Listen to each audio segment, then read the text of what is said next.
My name is Amos Goldberg. I'm an Israeli professor of Holocaust studies.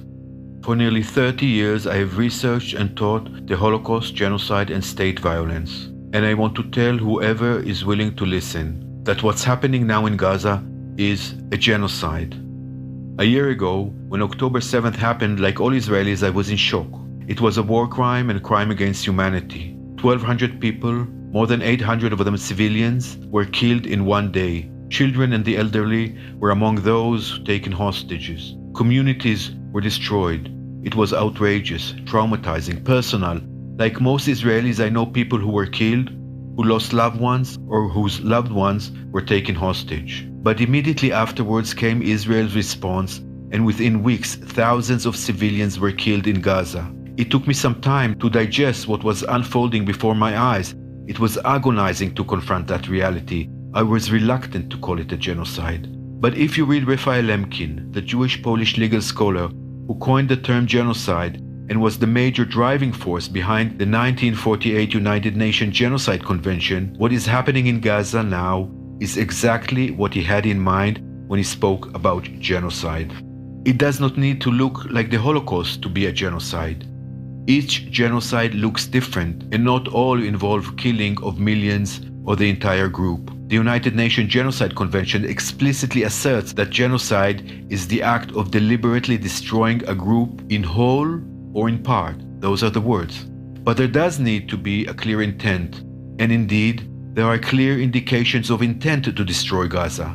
Israel's leaders, including the Prime Minister and the Minister of Defense, and many high-ranking military officers, media personalities, rabbis, as well as ordinary soldiers, were very open about what they wanted to achieve. There were countless documented incitements to turn the whole of Gaza into rubble and claims that there are no innocent people living there.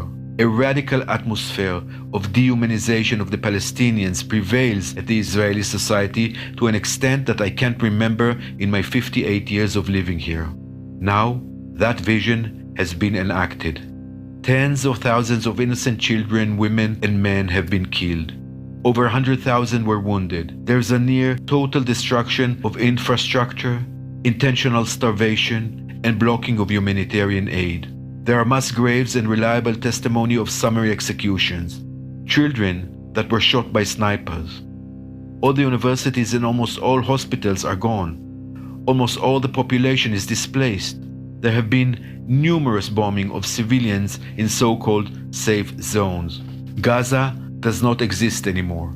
It is completely destroyed. Thus, the outcome fits perfectly with the stated intentions of Israel's leadership. Lemkin, that scholar who coined the term genocide, described two phases of a genocide. The first is the destruction of the annihilated group, and the second is what he called imposition of the national pattern of the perpetrator. We are now witnessing the second phase as Israel prepares ethnically cleansed areas for Israeli settlements. And therefore, I have come to the conclusion that this is exactly what a genocide looks like.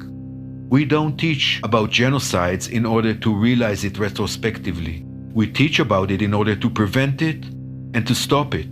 But like in every other case of genocide in history, right now we have mass denial, both here in Israel and around the world. But reality cannot be denied. So yes, it is a genocide. And once you come to this conclusion, you cannot remain silent.